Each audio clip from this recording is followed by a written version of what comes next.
কালকের এই ঘটনাটার পরে আমরা প্রাথমিকভাবে দুইজনকে নিয়ে আসি, তাদের জিজ্ঞাসাবাদ করি এবং এখন পর্যন্ত তাদের ওই ঘটনার সাথে সম্পৃক্ততা এমন কোনো কনক্রিট প্রমাণ পাওয়া যায়নি।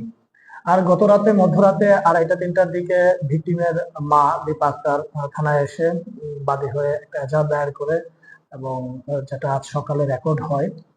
তো এটাতে উনি উল্লেখ করছেন যে অজ্ঞাতনামা আসামি এই ঘটনাটার সাথে জড়িত এবং উনি সন্দেহ করেছেন যে হয়তো ধর্ষণ পূর্বক হত্যাকাণ্ড এটা।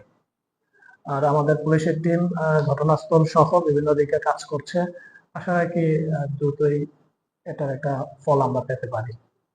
তদন্ত কার্য পিবিআই কাজ করতেছে এটা নিয়ে এবং সিআইডিও আমাদের বিভিন্ন আলামত গুলা সংগ্রহ করে গিয়েছে এবং এখান থেকে কোনো ইনফরমেশন আসে কিনা সেটা তারা পরীক্ষা নিরীক্ষা করে ফরেনসিকের পরে আমাদের জানাবে। বলা যাচ্ছে যে আমরা পুলিশের বেশ কয়েকটা ইউনিট একত্র হয়ে কাজ করছি এই বিষয়ে।